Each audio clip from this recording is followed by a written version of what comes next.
Bonjour à tous. Alors, nous allons faire un tirage aujourd'hui pour la semaine prochaine, pour ce week-end et la semaine prochaine. Nous sommes le 28 et la semaine prochaine sera la première semaine de décembre. Donc je vais tirer les cartes avec l'oracle du cheval du Qumran, les cartes d'auto-guérison et d'introspection. C'est une carte des enfants intérieurs, de l'enfant intérieur, pardon, et de mon nouvel oracle intitulé Féminitude sur les énergies féminines, qu'il y a en chaque homme et en chaque femme d'ailleurs, je précise, et une petite carte de l'oracle des anges pour un petit message de fin sympa. Voilà, donc là, on va commencer par une carte question, hôpital des ressources du Qumran. Alors j'ai tiré une question.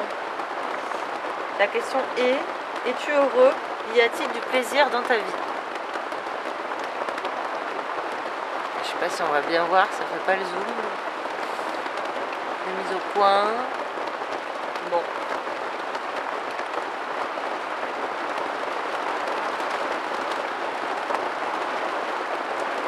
Donc la question à se poser, c'est avant de chercher à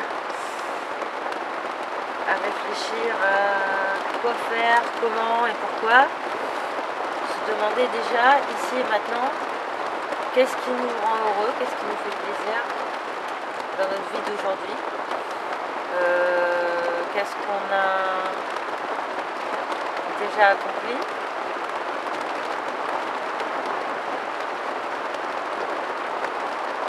Et sinon, si on ne se sent pas actuellement heureux, qu'est-ce qui aurait donc à changer, qui ne nous correspond plus? Et quelle est la nouvelle chose qu'on pourrait amener, qui serait plus en accord avec qui on est aujourd'hui, mais voilà, en se référant sur le cœur en fait. Voir simplement qu'est-ce qu'on fait dans notre vie qui nous procure du plaisir en fait. Pas qu'est-ce qui est bien de faire ou qu'est-ce qu'il faudrait faire pour X ou Y raison. Voilà, vraiment se pencher sur la notion de plaisir. Voilà.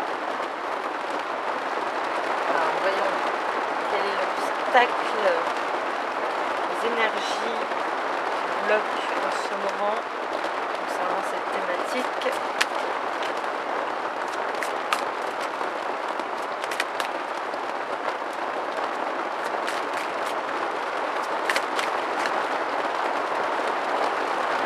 Encore deux cartes.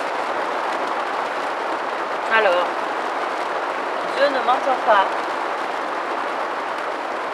C'est une croyance limitante. Et notre croyance limitante, la souffrance est nécessaire. Voilà. Donc là, le problème, c'est la croyance que il suffit simplement de faire des prières pour être exaucé. Alors que là, en fait, c'est une question de choix personnel.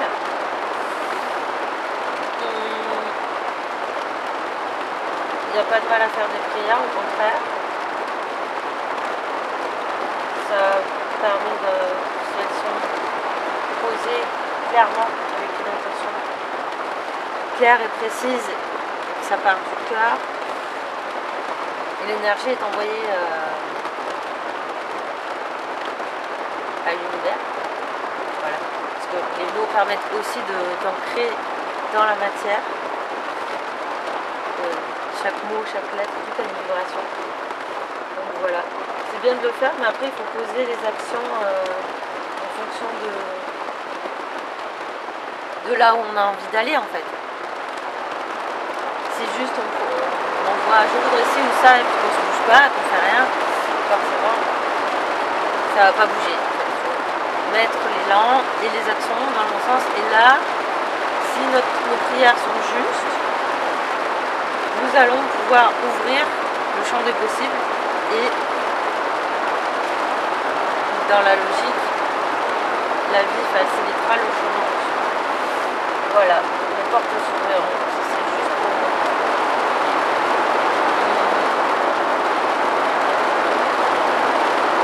Alors, la croyance que la souffrance est nécessaire. Alors, il pleut fort, hein. Dans la yourte, ça résonne. Là, voilà. Es-tu heureux? Y a-t-il du plaisir dans ta vie? La souffrance est nécessaire. Donc, c'est une question de choix. J'ai l'impression qu'il y a une difficulté à faire un choix, faire des choix dans sa vie. Pour être plus heureux, qu'il y a quelque chose qui ne convient pas.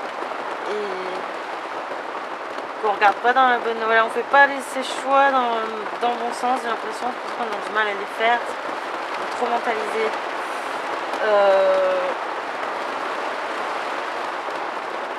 Et on pense que souffrir, c'est nécessaire pour réussir dans la vie, pour avoir des résultats.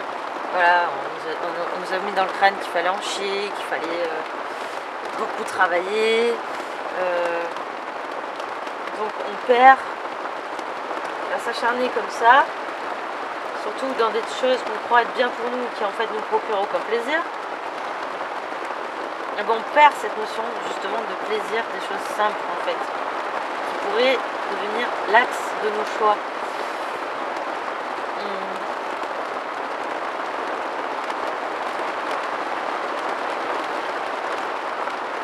Je perçois autre chose.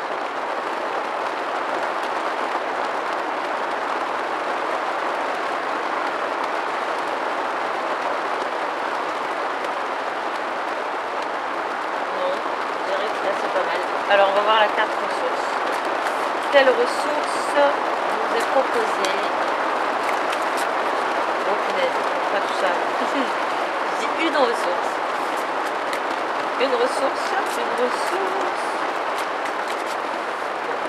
On va le faire comme ça. Tac. Ressources. La confiance.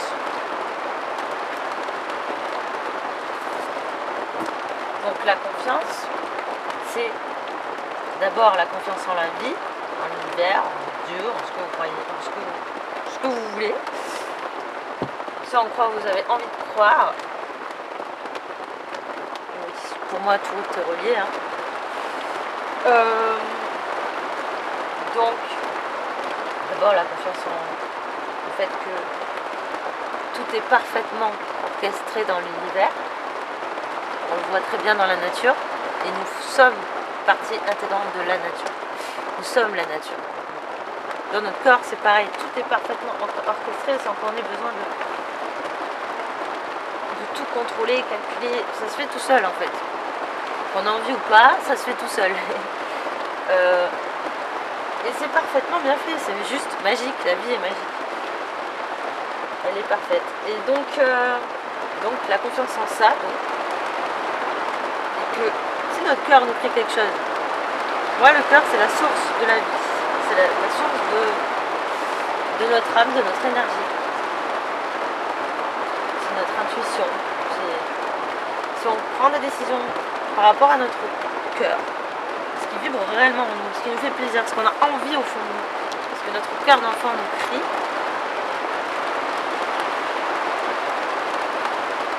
qu'on le formule d'ailleurs sous forme de prière ou pas, ça finira par se réaliser. Si on a une foi, une confiance en nous, ce qu'on a dans notre cœur, et en le fait que la vie est là pour aller dans ce sens, si on est avec la vie ou contre la vie, ça dépend. Si on est avec la vie, il n'y a aucune raison que la vie ne soit pas avec nous. Voilà. Donc la confiance. Il y a sûrement un travail de conversation encore à faire là aussi. De lâcher prise. Le retour au plaisir en fait. Le plaisir, ça. Qu'est-ce qui fait plaisir? Qu'est-ce qui fait envie? Simplement. Pas qu'est-ce que je pourrais faire, qu'est-ce qui serait bien de faire. qu'est-ce qui marcherait le mieux, comment je pourrais gagner de l'argent. En fait, ça, c'est pas... C'est bien d'y penser, mais en fait, c'est l'intention de base qui compte, l'énergie qu'on met dans ce qu'on fait, l'intention d'origine, en fait, qui va donner le résultat. Si on fait quelque chose sans plaisir, le résultat sera médiocre. Si on fait quelque chose avec plaisir, le résultat peut être que bon, en fait. C'est évident. Et donc, c'est la même chose pour tout, je pense. Tout le reste de tout ce qu'on fait dans notre vie. Les choses ont vachement plus de chances de réussir, de fonctionner, si, à la base, elles sont décidées avec une envie profonde du cœur et elles sont faites avec plaisir. Voilà.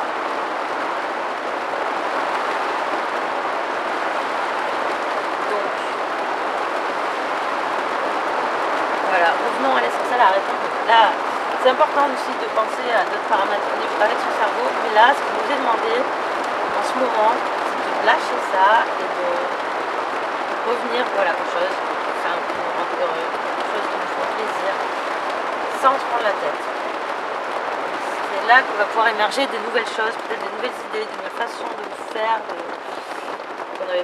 auxquelles on n'avait pas pensé avant, qui seraient plus appropriées. Et il ne faut pas oublier que c'est l'énergie qu'on envoie dans ce qu'on fait et dans l'univers qui va créer le retour. Voilà. Je ne peux pas vous dire plus ou mieux, je pense. Je pense que j'ai fait le tour. Voilà, alors continuons maintenant. On va voir ce que nous raconte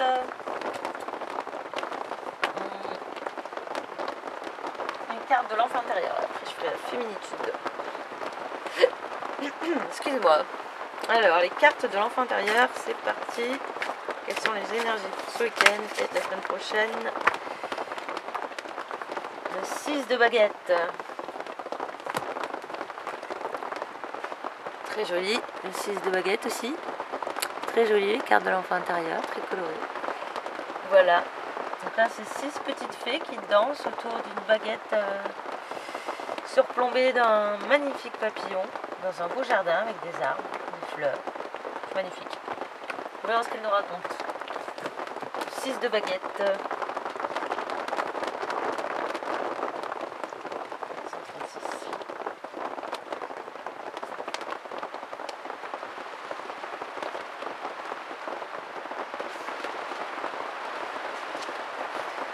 Alors, le 1er mai marque le temps de l'année où la Terre s'est de nouveau parée de sa cape verte, superbement chaussée par les fleurs du printemps. La déité qui préside à cette saison est la déesse Flora, également connue sous le nom de jeune fille en fleurs. La traditionnelle danse de mai, réalisée autour d'un arbre planté, la veille au soir, avait pour objet d'honorer la saison féconde du printemps. Cette ronde, qui faisait s'enrouler en spirale les fleurs et rubans autour du mai, exprimait toute la reconnaissance due à la matrice sacrée de l'humanité. C'était l'action de grâce ultime envers la mère nature. Puisqu'on parlait de mère nature. Alors, les rituels anciens tels que la danse du mai, la cérémonie chinoise du thé, la fête de Chanukka et le jour de Saint-Nicolas se sont banalisés dans la culture occidentale perdant leur sens profond. Mais ces rites de passage du temps sacré sont destinés à apporter un message d'unité et à renforcer le bien-être de la collectivité. Ils servent aussi à favoriser la connaissance d'autres cultures et la conscience planétaire. Par leur chant et leur danse, les jeunes fées de cette carte n'apportent pas seulement le printemps, mais également la fertilité de leur propre pouvoir créatif. On est à fond dedans, c'est parfaitement ça. Alors, elles rendent honneur à l'apogée d'une nouvelle conscience exultante en train de fleurir devant elles. L'heure est venue d'exprimer votre côté passionné et de prendre conscience que vous êtes un élément vital du cercle de la vie en perpétuel mouvement. Alors là, voilà. Ça vient bien encore compléter ce que j'ai dit. Magnifiquement dit. Voilà. Merci. Carte de l'enfant intérieur. Hop. Alors, on va continuer avec une petite carte féminitude pour voir quelle énergie féminine est appelée en ce moment.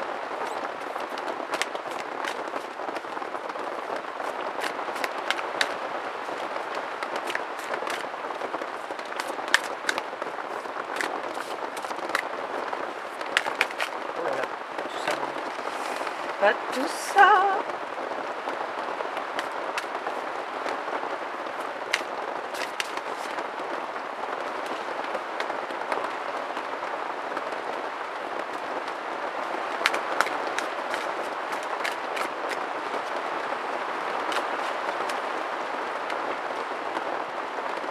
Ok.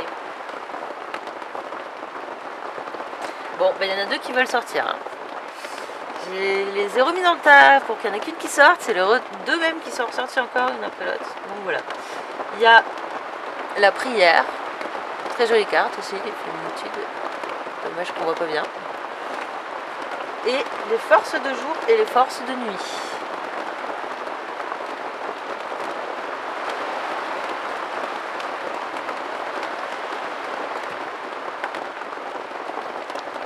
Alors, on nous raconte ces jolies cartes.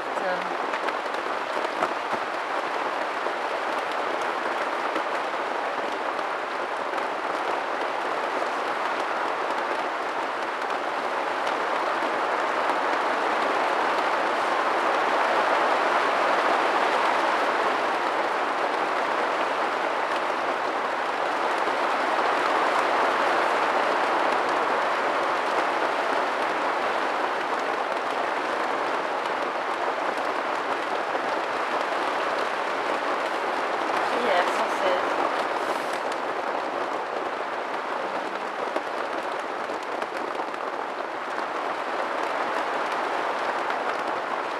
Montée. On va faire loin un petit peu. Celle de Dieu ne m'entend pas. Cette histoire de prière dont je parlais tout à l'heure. Toujours la même ligne. Bon, voyons. 16.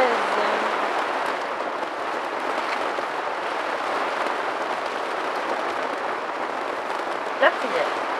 Que représente l'énergie de la prière?